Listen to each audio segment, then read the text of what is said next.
Hello, this is the State Senate DFL podcast, Call of the Senate. Thank you for joining us.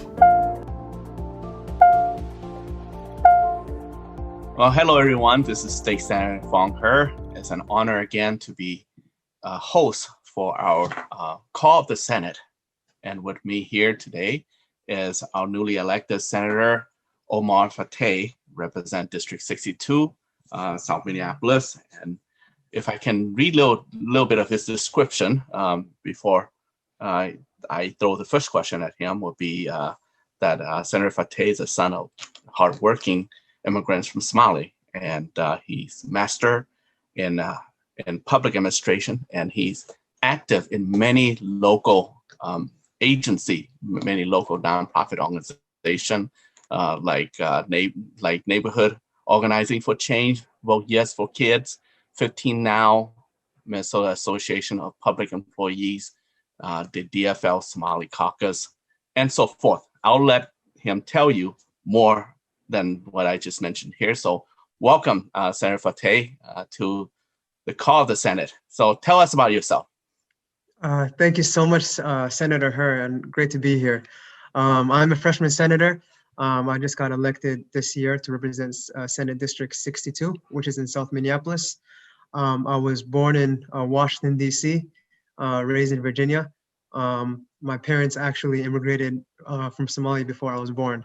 My father came in 1963 on a college scholarship, and he was placed in Montana State University. And my mother came a little bit later in the mid-70s to New York, and that's where they settled for a while. They got married there, and eventually ended up in D.C., where I was born. So I went to K through 12. In Virginia, I got a bachelor's and a master's in public administration from George Mason University. But it wasn't easy. In high school, I wasn't a very good student. So I got recruited to a program at a community college, which is why I'm a big advocate for community college. I believe it's a great way to both save money, but a great avenue for folks that want to pursue higher education. And so upon completing my master's, I came out to Minnesota. Minnesota is a place where I spent summers here growing up, and it's a place that was my second home. I made it my first home. I met my beautiful wife Kulthum here and settled, and started getting working for my first employment in Minnesota was with the city elections office, doing community outreach as well as educating the voters on what that process looked like. What got you thinking about moving to Minnesota I spent a lot of summers here growing up as a kid, and I really enjoyed it. I had a lot of family out here, and so I decided just upon completing my master's, I'd like to come out here. I was offered a position which I was grateful for, and after getting to know a lot more folks, meeting my wife, I settled here and I loved it here, and now it's my home. Okay, and it's always been in South Minneapolis. Yes, correct. I've always been in South Minneapolis. Yes. Yeah. So what got you thinking? I know you're very active. You're part of the DFL Somali Caucus, and the Vote Yes for Kids. Those are, I would say, political initiative or political activism. What motivate you to run for office? I've always been around South Minneapolis, which was one of the poorest areas in the state of Minnesota. And a lot of working class folks live there, and I have a lot of family there as well. And what got me interested in, or what pushed me to run for political office, was the issues around not having enough of a push for a working class agenda at the state level, right? Making sure that folks are having a livable wage, for example. We had a lot of folks that are living without health insurance. I believe healthcare is a human right that shouldn't be tied to employment. We're going through an extreme climate crisis right now that needs to be urgently addressed, and addressed with a sense of urgency that it can have devastating results on our earth, right? And the issue of homelessness is something that continues to persist in our state. So all these issues combined kind of pushed me to run for office here, and I'm really honored and grateful that the residents here in South Minneapolis put their trust in me to represent them. This is a district in which folks have been struggling pre-COVID. It's the district in which George Floyd was murdered. So folks really want to see some work done around police accountability specifically. And I'm really hoping to get some good work done this session. Along the line of good work, what issue is important to you, and what do you hope to accomplish this year? Thank you so much. That's actually a very good question. There's a few things I want to get accomplished. Number one, making sure that we're pushing for that working class agenda that we campaigned on at the Capitol, right? Folks that are struggling the most. We've seen that given COVID-19, the many issues that have been going on have been exacerbated, have worsened. We've seen folks that have lost their job, have been out of work for almost a year now, while at the same time, the rent has been piling up on them. So one of the major concerns we have here is that at the end of this, what will that look like once the eviction moratorium gets lifted?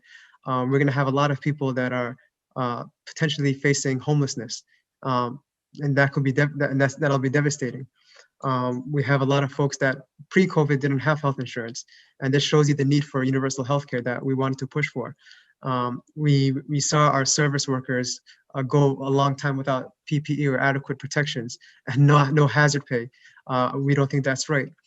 So I think the major concern is that, number one, we want to address all these issues under COVID-19, but as we're recovering in this pandemic, that we're not just going back to the way things were pre-COVID-19 in February or so, and beyond and before, in the months before.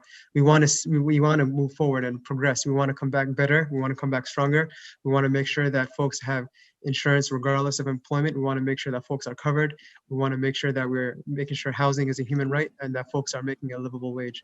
And those are things that we want to make sure that we're fighting for here. Okay, well, thank you for the answer. And tell us a little bit about the committee that you're on, and then we can dive down to some of the issue and some of the policy you're working on. Yes, for sure. So some of the committee. So I serve on 4 committees at this moment. I serve on state government and local finance. I serve on human services licensing, human services reform, as well as tech reform. So those are the 4 committees that I'm serving on.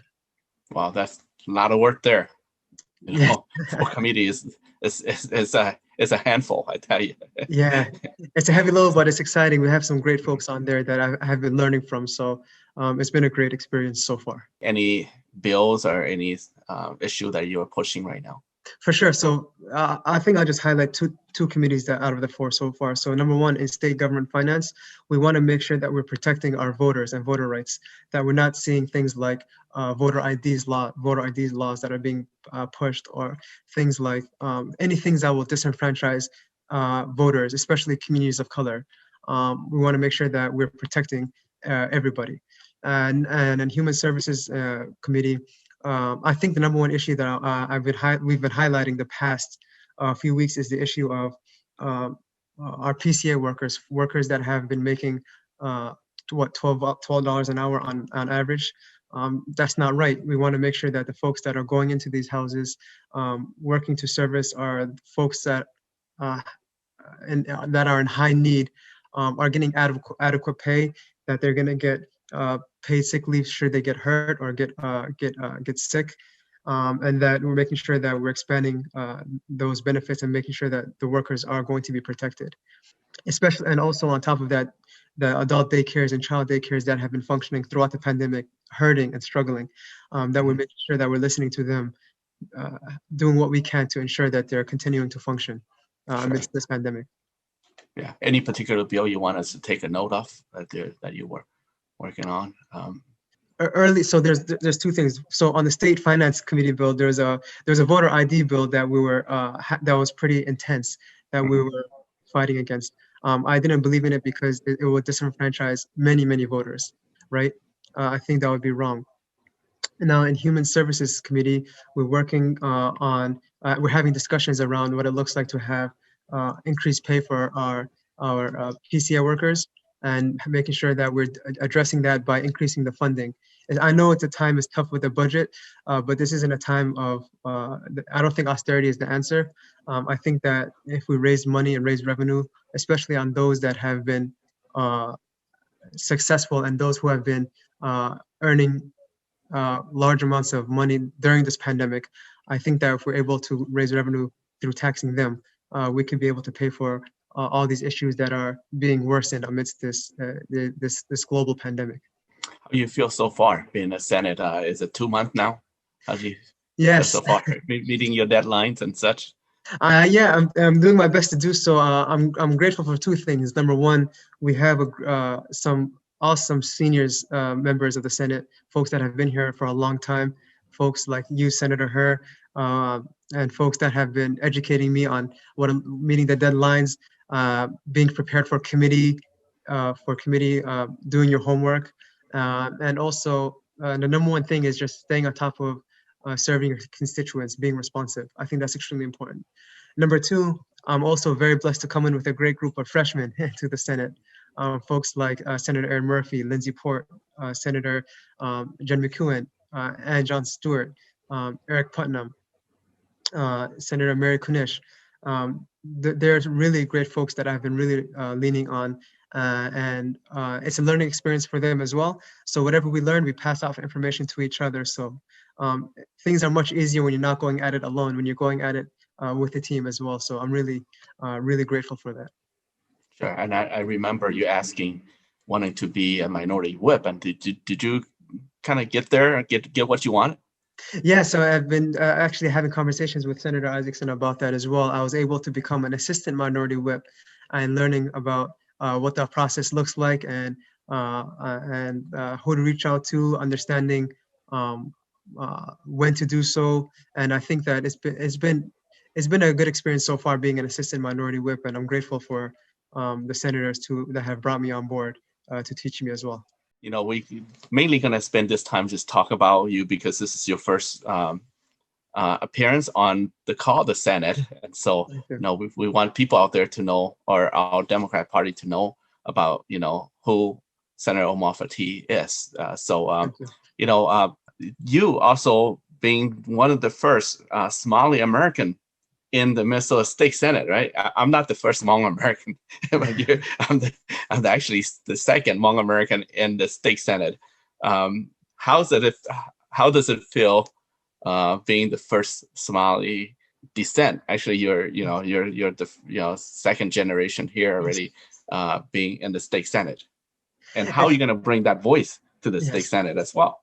No, thank you so much. And it's incredible because I'm really honored to be able to be in this position to represent our district, a very diverse district that has a high concentration of East Africans, but also Latinx, indigenous folks, and just working class people in general. Going through the campaign, I always spoke about what I would bring to the Capitol, myself being someone that grew up in an immigrant household, but in America. So I had one foot in the immigrant and non-immigrant communities. Being able to bridge the gap and speak to both communities, I think was a critical need here at the Capitol. But regardless of what language you speak or how you identify, I think the struggles remain the same amongst most of our communities, right? People care about their rent skyrocketing while wages have stagnated. Folks care about whether or not their kids' public schools will be fully funded. They care about childcare services. They care about the climate and so on. So I'm extremely honored to be a senator in a very diverse district. Yes, being the first of Somali descent as well, but quickly learning also that given all these diverse backgrounds, we still have the similar struggles that we share together as well. Yeah, and I can see that your district is a reflection of my district here in St. Paul. The diversity is very, very, very much similar. And so, you know, being that this month, February, is also Black History Month, and you know, I would be remiss not to ask you your perspective on that and your thought and how maybe you can bring in something to inspire us in terms of Black History Month. Going into this month, thinking about the racial disparities in the state of Minnesota and the struggles that we know Black people specifically are facing. one of the highest priorities that I want to place is on housing, for example, right?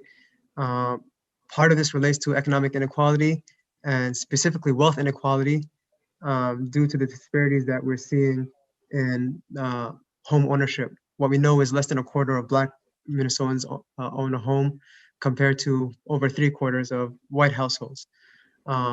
And this is not a system that can continue, right? And as a senator for Senate District 62, which is in South Minneapolis, I'm thankful for the opportunity to present a vision that for Black Minnesotans and laying bare to issues that